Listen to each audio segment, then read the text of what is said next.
સુરેન્દ્રનગરની જો તમને કોઈ સસ્તા ભાવે પ્લોટ કે મકાન આપવાની વાત કરે તો તમે તેની લાલચમાં ના આવી જતા। જો તમે તેની લાલચમાં આવી જશો તો તમારે ગુમાવવું પડશે। આજકાલ ગુજરાતમાં અનેક ફાઇનાન્સ પેઢી બિલાડીના ટોફની માફક ફૂટી નીકળી છે। આવી પેઢીમાં રોકાણ કરવા કરતા ઓછા વ્યાજમાં સરકારી બેંકમાં રોકાણ કરજો। તમને આ અમારી વાત ખોટી લાગતી હોય તો ચાલો તમને એક કિસ્સો બતાવું।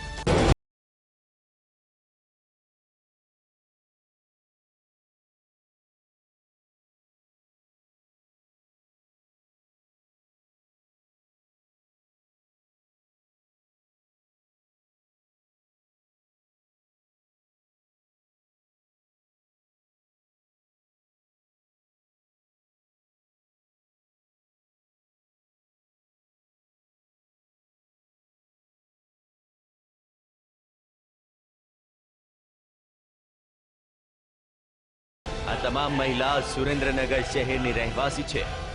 ટીવી સ્ક્રીન પર જોવા મળતી આ PACL ઇન્ડિયા લિમિટેડ નામની પેઢીમાં આ મહિલાઓએ રોકાણ કર્યું હતું। 5 વર્ષમાં 1000ના 5000 થઈ જશે। સસ્તા ભાવે પ્લોટ મળશે, મફતના ભાવે મકાન મળશે। આવી અનેક લાલચો આપીને આ મહિલાઓ પાસેથી પૈસા લેવામાં આવ્યા હતા। છેલ્લા 5 વર્ષથી ચોટીલા અને બામણબોરમાં ઓફિસ ખોલીને આ પેઢીના એજન્ટો પૈસા ઉઘરાવતા હતા। 1000 થી 5000 સુધીના હપ્તા લેતા હતા। ટીવી સ્ક્રીન પર જોવા મળતી આ તમામ મહિલા 1 વર્ષથી પરત પૈસાની માગણી કરે છે, પરંતુ પેઢીના સત્તાધીશો ઓફિસને તાળા મારીને ભૂગર્ભમાં ઉતરી ગયા છે। પેઢીને તાળા લાગી જતા અનેક મહિલાઓની ઊંઘ હરામ થઈ ગઈ છે। 4 વર્ષ ભરી 320 રૂપિયા તારાબેન આવતા હતા। કેટલા વર્ષથી ભરો છો? 4 વર્ષ। 4 વર્ષ?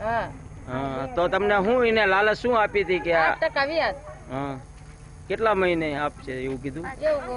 5 વર્ષ। 5 વર્ષ પૂરા। તો અત્યારે તમારો ટાઈમ પૂરો થઈ ગયો છે, તમને પૈસા મળ્યા?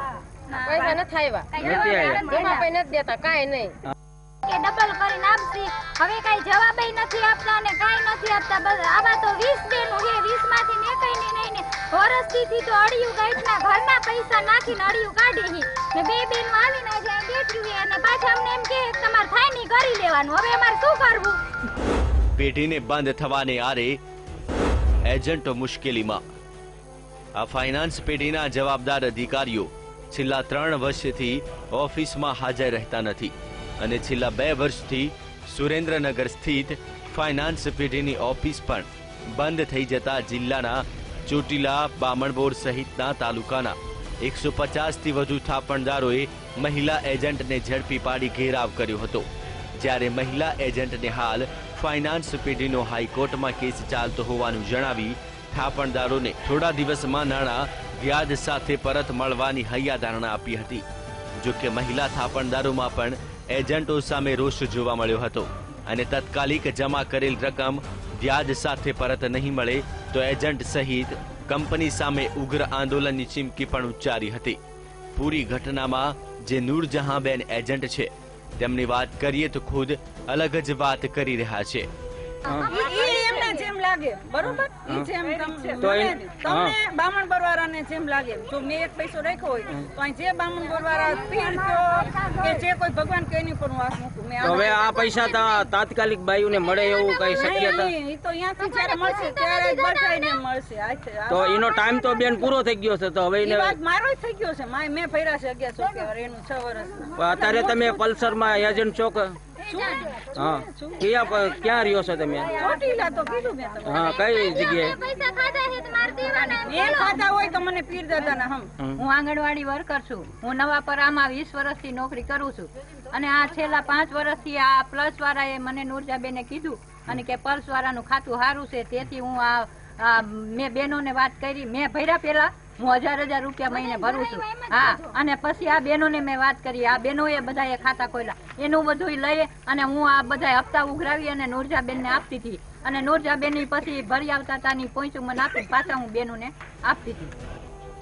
કંપનીના સત્તાધીશો તાળા મારીને છૂમંતર થઈ ગયા છે, પરંતુ એજન્ટો સ્થાનિક વિસ્તારમાં જ રહે છે। તે લોકો જાય તો ક્યાં જાય તેવી સ્થિતિ પેદા થઈ છે। પોલીસ ફરિયાદ કોણ કરશે? ફરિયાદ વગર કેમ ન્યાય મળશે? સુરેન્દ્રનગર સ્થિત ફાઇનાન્સ પેઢીની આ નાણાકીય સહાયના કૌભાંડમાં જિલ્લાના જુદા જુદા તાલુકા અને ગામોના અંદાજે 1000થી વધુ ખેડૂતો, ખેત મજૂરો, શ્રમજીવીઓ સહિત અનેક લોકોને લાખો રૂપિયાની લોન આપવી, મકાન પ્લોટ આપવા જેવી લોભામણી લાલચ આપી છેતરપિંડી આચરીને ફાઇનાન્સ પેઢીના જવાબદાર અધિકારીઓ પલાયન થઈ જતા રોકાણકારોમાં દેકારો મચી જવા પામ્યો છે. આ ફાઇનાન્સ પેઢીનું વિસ્તરણ રાજ્યવ્યાપી હોવાથી રાજ્યના અનેક શહેરોમાં મોટા પાયે કરોડો રૂપિયાની ગોલમાલ થયાની આશંકા વ્યક્ત થઈ રહી છે.